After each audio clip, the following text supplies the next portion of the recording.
Hang on to your hypothalamus, because we got a relic on our hands.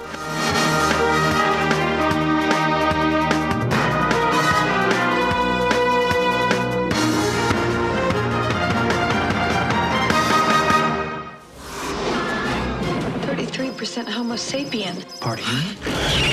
What are you talking about? Gradual extinction of the human race.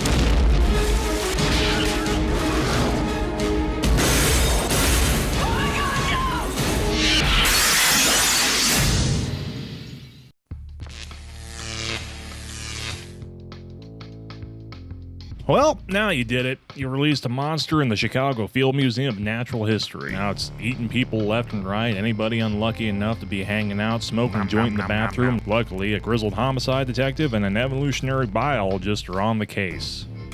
Based on the best-selling 1995 novel by Douglas Preston and Lincoln Child, this is a 90s creature feature that flew under the radar. Which, I mean, there are reasons for that. The novel is the first entry in a series featuring their popular FBI character, Special Agent Pendergast. In the movie, Pendergast is played by nobody.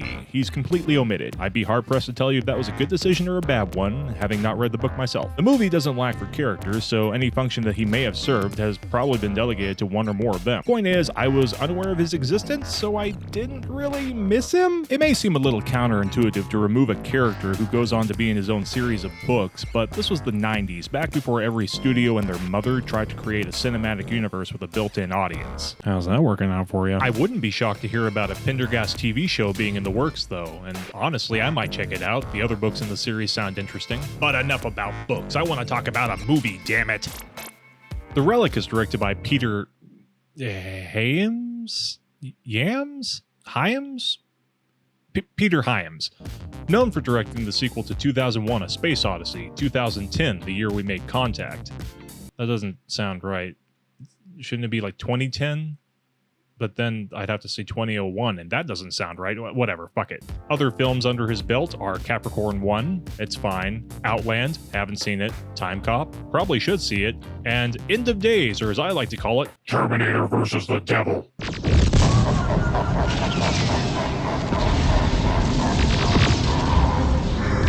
It's really nowhere near that interesting, actually. The screenplay went through a couple of writers. Editor-turned-director Amy Holden Jones put out a draft, and then another pass was made by John Ratho before the husband and wife team of Rick Jaffa and Amanda Silver delivered the final draft. You may know them from writing and co-producing the Planet of the Apes reboot trilogy.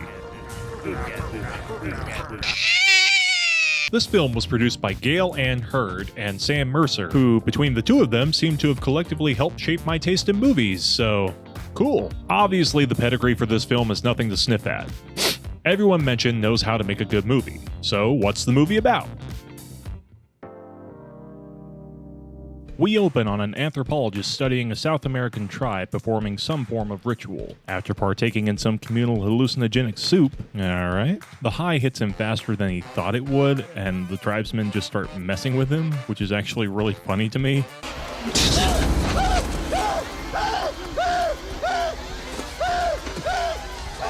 Afterwards, he begs a ship captain to unload his crates due for his place of work. The captain says, nah. So the desperate man sneaks aboard to find that his crates contain nothing but rugs. And this is devastating for some reason. Fade to 6 weeks later where the ship arrives at harbor, but its crew is missing and there's blood found throughout. Well, ain't this delightfully Dracula?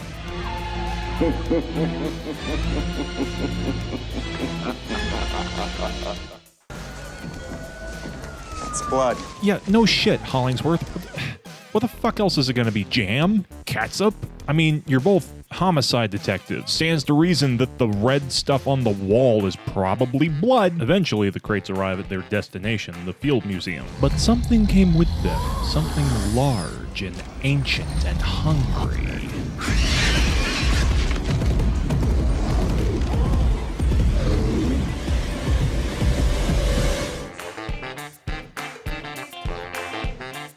Tom Sizemore plays Lieutenant Vincent DeGosta, a homicide detective who is very superstitious.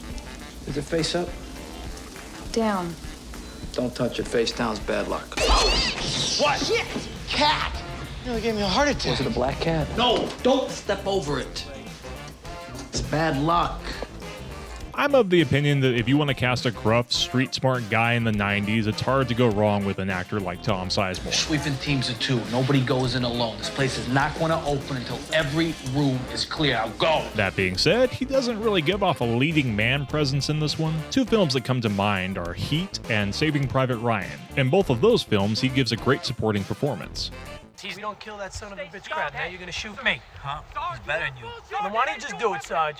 Do it, man. Put one in my leg and give me that $1 million. I'm gonna shoot you in your big goddamn mouth! Well, put your money where your mouth is and do it then! Do it! You don't know Pull how the to trigger shut up. already! I guess what I'm saying is you don't hire Tom Sizemore to play a character, you hire him to play himself. Which isn't a bad thing. John Wayne is always John Wayne, even if you put an eye patch on him. But Sizemore isn't so much a leading man as he is a colorful supporting character. I mean, like I said, he's fine, he's just not memorable. What part of I don't want to talk about it is unclear. Penelope Ann Miller plays evolutionary biologist Dr. Margot Green. She works at the museum and has no time for superstition. Wait. Don't touch it. Face down's bad luck. Don't tell me you're superstitious. Sorry, but around here, every penny counts. This is the second film that I've seen her in after The Shadow, so I was worried that she may have peaked in the 90s, but looking her up, she's still working today in both movies and TV. I just wanted to point that out because it makes me really happy. Another fun note, these are the only 2 films that I've seen her in, and in both of them she plays a character named Margot. So that's interesting to nobody but me. Much like Sizemore, Miller does a fine job playing her role, but it's nothing to write home about. There's not much more to her character than being the scientist in a monster movie. She's the one who uncovers the mystery of the creature's origin and is technically the lead, but aside from that, there's no interesting characteristic to set her apart from other scientist archetypes in the genre. I just want to do my work. James Whitmore, who most might recognize as Brooks from The Shawshank Redemption, plays a wheelchair-bound mentor character to Miller, and while he's here to essentially just be an exposition machine, it's hard not to find the veteran actor charming, even in a thankless role. Using superstition to bring people to the museum is like hiring topless ushers for the Bolshoi Ballet. But if they did, I might go to the ballet.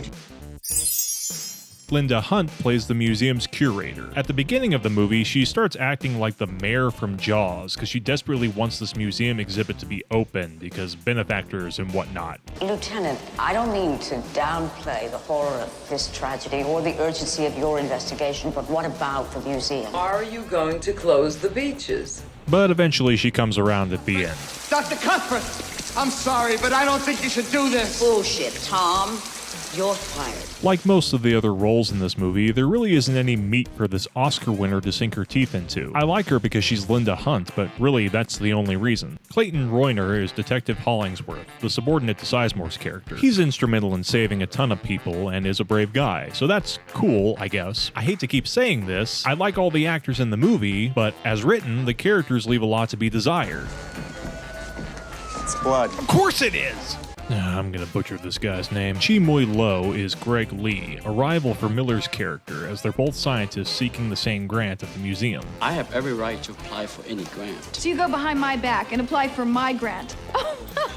There's nothing wrong with that. It's not your grant until you get it.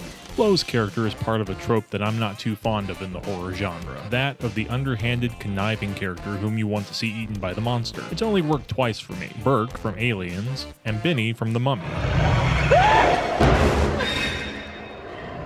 The difference is, Burke is more subtle with his sleaze, and Benny is just full of personality. I think I'll kill you. Think of my children. You don't have any children. Someday I might. Shut up. In contrast, Greg Lee is a character that serves no purpose other than to be a douche. What? What are you thinking? You think I'm an asshole, right? Is that it? Yes, you fucking chode! Okay, so the creature has a name. It's Cathoga, and we find out that he's actually the anthropologist from the beginning. The soup they gave him contained these spores that were on the leaves in the crates, which mutated him into a monster. Within the spores are these hormones that if he doesn't ingest them regularly, he dies. However, those very same hormones also happen to be located in the hypothalamus of the human brain. The hormones listed in this analysis of the leaf, they're all produced by the human hypothalamus. Do you think this is somehow connected to Fred Ford's murder? If it is, whoever killed Fred Ford really needs the hormones on that leaf. Ergo, he rips people's heads off to eat a small part of their brain. He doesn't eat anything else because he leaves it behind to be found by the police. Jesus Christ.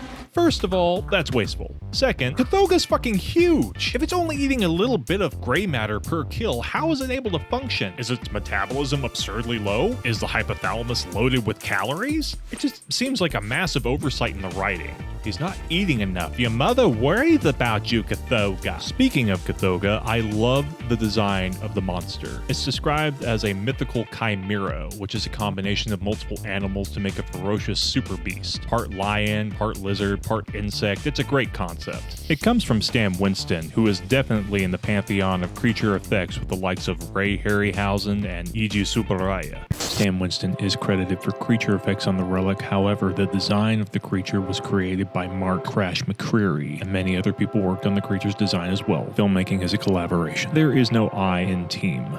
I really enjoy the panic sequence, as a bunch of rich benefactors rush out of the museum and an everyone for themselves stampede.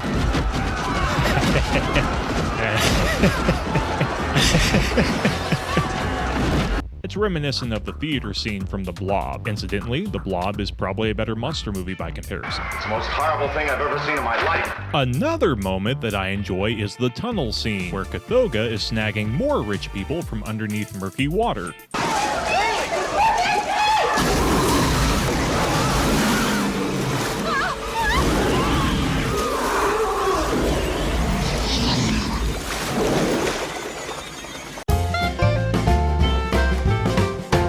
This might remind a lot of people of Aliens, but it reminds me of the first act of Rodan.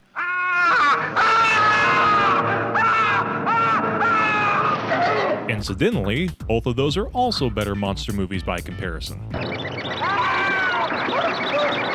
There are two minor characters that I love because they have so much personality in the short time that we know them. That's the mayor and the coroner. The mayor has a great introduction that tells you all you need to know about him in less than a minute. Tell you what, Vincent, looking forward to this gala tonight. My wife is too.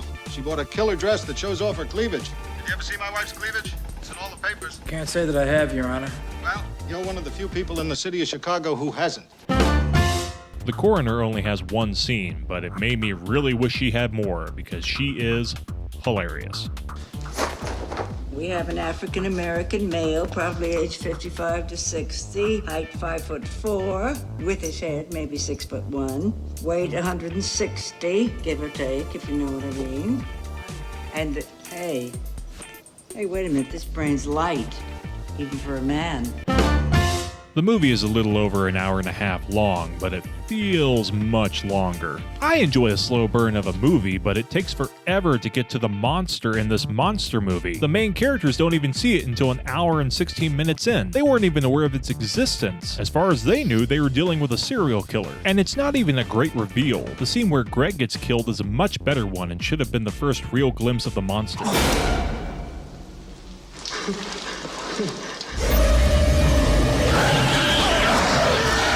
The pacing is atrocious, especially in the third act. There's a lot of starts and stops that kill any sense of urgency. Also, the geography of the museum is confusing as hell. Cthulhu seems to be running the length of a mile every couple of minutes to kill or surprise people in completely different areas on either side of the museum. While I do enjoy the look of Cthulhu, the CGI is dated, as is typical with most movies of the time. You would think that the practical effects would make up for it, but even they come across as shaky at times. Cutting to shots of a stationary practical suit really take me out of the movie. There isn't enough of an interesting variety of kills. He just pops people's heads off. There is a SWAT guy who gets bitten in half, but the combination of the obvious green screen removal and the reaction of the other SWAT actor really rob it of its glory. They cut away from him really quick, and you can see why, because were they lovers? If a guy just got bitten in half in front of me, my first reaction wouldn't be to scream to the heavens in despair. It would be to fucking run, because a guy just got bitten in half right in front of me. The monster is right down there. It can crawl up the wall and out of the hole. Run! I guess I would have liked to see a moment where Sizemore had a chance to overcome his superstitious beliefs. They seem to set that up with the museum's exhibition on superstition being the climax, but he never sets foot in the exhibit. Throughout the movie, he's fidgeting with what he calls his lucky bullet, and we get a story behind it. I was on the beat my rookie year, and I saw this guy who locked his keys in his car with his motor running. So I go over and try to help him out, and What I didn't know was that he just robbed the liquor store a block away, so he doesn't see me till I'm right up on top of him. I surprise him, turns, and point blank range. Doesn't pop, though. Doesn't go off. Later, Miller ends up with it, and after she kills Kathoga, she shows it to Sizemore as a sort of wink.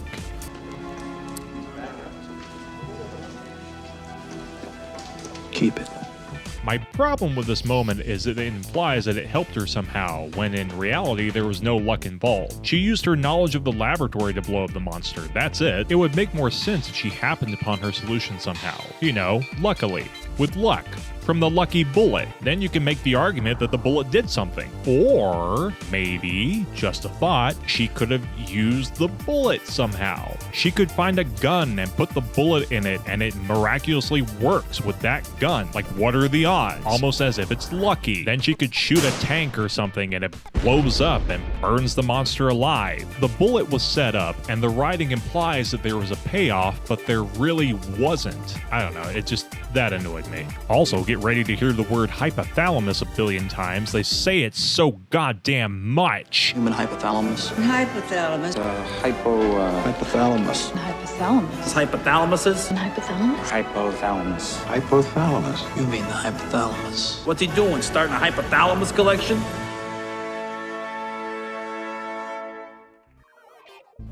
Should you watch this movie? Hell, meh. If you enjoy monster movies like me, you may get something out of it. The performances are fine, the creature effects are hit and miss, but mostly miss. Ultimately, it's nothing special, and one can understand why it's not more well known. It's definitely a relic of its time. Sorry.